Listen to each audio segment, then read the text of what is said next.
మనోహరి ప్రిన్సిపల్తో కలిసి ఆనంద్ గెలవకుండా ఉండడం కోసమని చెప్పి కుట్ర చేస్తూ ఉంటుంది. ఇక ఆ కుట్ర మొత్తం పూర్తయిన తర్వాత ఇప్పుడు ఈ పిల్లల పని ఫినిష్. ఇక మిగిలింది ఆ చిత్ర. దాన్ని నాకు తోడుగా ఉంటుందని, నాకు సాయం చేస్తుందని చెప్పి దాని పెళ్లి జరగడానికి ఎంతో హెల్ప్ చేశాను. కానీ అది మాత్రం ఇంటి కోడలు అవ్వగానే, డబ్బు చేతికి రాగానే నాకే హ్యాండ్ ఇచ్చింది. ఎలాగైనా సరే దాన్ని షాప్ దివాలా తీసేలాగా ప్లాన్ చేస్తే అప్పుడు అది మళ్ళీ నా కాళ్ళ దగ్గరికి వస్తుంది, నేను చెప్పిన మాట వింటుంది అని చెప్పి మనోహరి ఒక వ్యక్తికి ఫోన్ చేస్తుంది. నేను చెప్పింది ఏం చేసావని చెప్పి మనోహరి అంటూ ఉంటే, మేడం మీరు చెప్పినట్టుగానే చిత్ర షాపింగ్ మాల్లో మేనేజర్గా జాయిన్ అయ్యాను అని చెప్పి అంటూ ఉంటాడు. వెరీ గుడ్, నువ్వు ఏం చేస్తావో నాకు తెలీదు. నెల రోజుల్లో ఆ షాపింగ్ మాల్ అంతా కూడా దివాలా తీయాలి.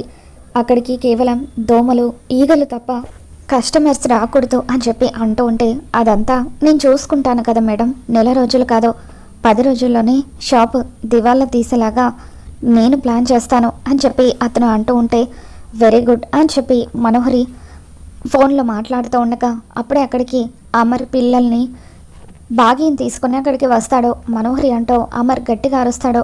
కుంప తీసి నేను మాట్లాడింది అమర్ వినేశాడా ఏంటి? వినేస్తే నన్ను చంపేస్తాడు అని చెప్పి మనోహరి భయంగా వెనక్కి తిరుగుతూ ఉంటుంది. అప్పుడు అమర్ నువ్వు ఇక్కడేం చేస్తున్నావు మనోహరి అని చెప్పి అంటూ ఉంటే, ఏం లేదమర్, ఈరోజు ఆనంద్ ఎలక్షన్స్లో పోటీ చేస్తున్నాడు కదా, ఆనంద్కి సపోర్ట్ చేద్దామని చెప్పి నేను ఇక్కడికి వచ్చాను అని అంటూ ఉంటే, అప్పుడు అమర్ అవసరం లేదు మనోహరి, పిల్లల కోసం నేను బాగి రాథోడ్ మేము ముగ్గురం ఉన్నాం కదా, నీ నుండి వాళ్ళకు ఎటువంటి హెల్ప్ అవసరం లేదు కాబట్టి నువ్వు ఇక్కడ నుండి వెళ్ళిపోవచ్చు అని అంటూ ఉంటే, అది కాదమ్మర్, నేను ఇంటికి వెళ్ళి మాత్రం ఏం చేస్తాను, ఇంట్లో ఎవరూ లేరు కదా, నాకు బోర్ కొడుతుంది, అందుకే కాసేపు ఇక్కడే ఉండి వెళ్తాను అని మనోహరి అంటూ ఉంటుంది. దాంతో అమర్ ఈరోజు కాశీ నుండి అమ్మ నాన్న ఇద్దరు కూడా వస్తున్నారు. వాళ్ళిద్దరూ వచ్చేసరికి ఇంట్లో ఎవరూ లేకపోతే ఏం బాగుంటుంది, ఇక్కడ ఎలక్షన్స్ పూర్తయ్యేసరికి ఏ టైం అవుతుందో తెలీదు, కాబట్టి నువ్వు ఇంటికి వెళ్ళు అని అమర్ అంటూ ఉంటాడు. ఇక దాంతో మనోహరి నేను ఇంకా ఇక్కడ నుండి వెళ్ళకపోతే అమర్కి నా మీద లేనిపోని డౌట్స్ వస్తాయేమో, వెళ్ళిపోవడమే మంచిది, అయినా ఆ ప్రిన్సిపల్కి చెప్పాల్సిందంతా కూడా చెప్పాను కదా, ఆవిడ చూసుకుంటుంది అని చెప్పి మనోహరి అక్కడి నుండి ఇంటికి వెళ్ళిపోతూ ఉంటుంది.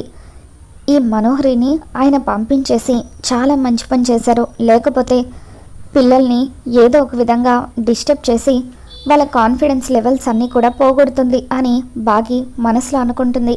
ఆ తర్వాత ఆనంద్తో బాగి చెప్పిందంతా గుర్తుంది కదా ఆనంద్, నువ్వు నీ కాన్ఫిడెన్స్ లెవెల్స్ని ఎట్టి పరిస్థితుల్లోనూ పడిపోయేలాగా చేయొద్దు, ఎప్పుడు కూడా చాలా కాన్ఫిడెంట్గా ఉండాలి, వాళ్ళకు నువ్వు కన్వే చేయాలనుకుంది క్లియర్గా కన్వే చేయాలి అని చెప్పి బాగి ఎంతో సపోర్ట్ ఇస్తూ ఉంటుంది.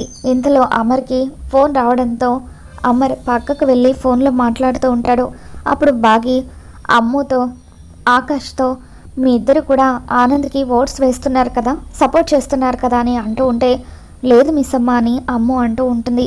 అసలు వీడు ఈ ఎలక్షన్స్లో పార్టిసిపేట్ చేయడమే నాకు ఇష్టం లేదు, మరి అటువంటప్పుడు నేను ఎలా వాడికి సపోర్ట్ చేస్తాను అని అంటూ ఉంటే, తప్పమ్మో, నువ్వు పెద్దదానివి, తమ్ముడికి సపోర్ట్ చేయాలి కానీ అలా మాట్లాడకూడదు, లాస్ట్ టైం నువ్వు ఎలక్షన్స్లో పార్టిసిపేట్ చేసినప్పుడు ఆనంద్, ఆకాష్, అంజు వీళ్ళు ముగ్గురు నిన్ను ఎంతలా ఎంకరేజ్ చేశారో మర్చిపోయావా, మీరు నలుగురు కూడా ఎప్పుడు ఒకటిగానే ఉండాలి, ఇంట్లో వల్ల సపోర్టే లేకపోతే బయట వాళ్ళు ఇంకా హేళన చేసి ఆనంద్ని ఓడించాలని ప్రయత్నిస్తారు, మన మధ్య ఎన్ని గొడవలైనా ఉండొచ్చు కానీ బయట వ్యక్తులు మన గొడవల్లోకి ప్రవేశించాలని చూస్తే మాత్రం ఎట్టి పరిస్థితుల్లోనూ మనం ఊరుకోకూడదు, అందరం ఒకటిగా ఉండి వాళ్ళతో ఫైట్ చేయాలి, ఇప్పుడు మీరు చేయాల్సింది కూడా అదే, ఆనంద్కి మీరు సపోర్ట్ చేయాలి, ఆ బంటిని ఓడించాలి అని చెప్పి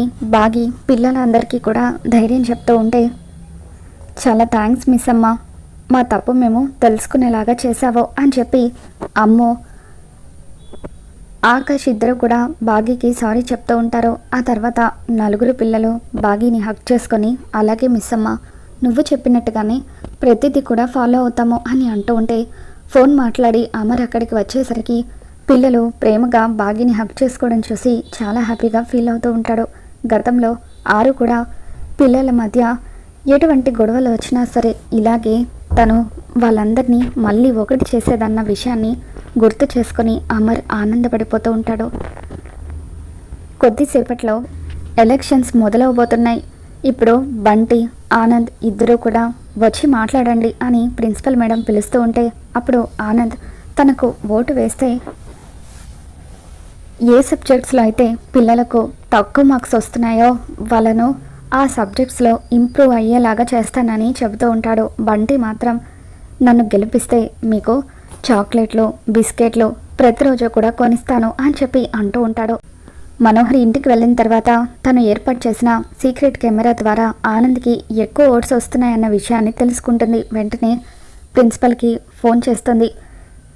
మన సీక్రెట్ కెమెరా ద్వారా ఆనంద్కి ఎక్కువ ఓట్స్ వస్తున్నాయి కాబట్టి ఆఖరి నిమిషంలో మీరు ఆ బాక్స్ని మార్చేయండి, ఓటింగ్స్ని తారుమారు చేయండి, బంటిని విన్నర్గా ప్రకటించండి అని చెప్పి అంటూ ఉంటే ఇది కొంచెం రిస్క్తో కూడుకున్న పని మేడం, అక్కడ అందరూ కూడా ఉన్నారు, అటువంటప్పుడు నేను ఆ బాక్స్ని ఎలా మార్చగలను అని చెప్పి ప్రిన్సిపల్ ఫోన్లో మాట్లాడుతూ ఉండగా అప్పుడే బాగి వాటర్ తాగుదామని చెప్పి అటువైపుగా వస్తూ ఉంటుంది.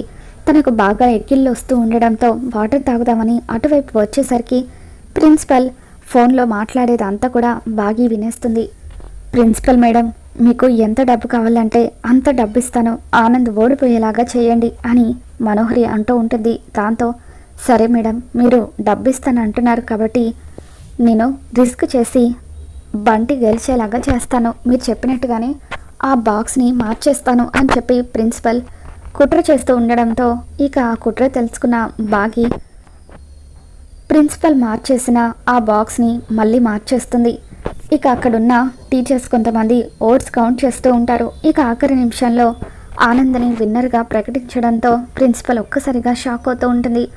ఇక అమర్, ఇదంతా నీ సపోర్ట్ వల్లే సాధ్యమైంది బాగి, పిల్లల్ని గెలిపించావు, కీప్ ఇట్ అప్ అని చెప్పి బాగిని మెచ్చుకొని అలాగే ఆనంద ఆకాష్ పిల్లలందరినీ కూడా అమర్ మెచ్చుకుంటాడు.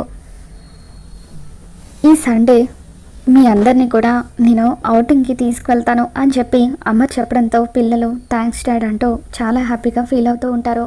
బాగిని దెబ్బ కొట్టలేకపోయినందుకు మనోహరి కోపంతో రగిలిపోతూ ఉంటుంది. మరో పక్క సరస్వతి మేడం స్కూల్కి వచ్చి వెళ్ళిపోతున్న అమర్ని పిలుస్తూ ఉంటుంది.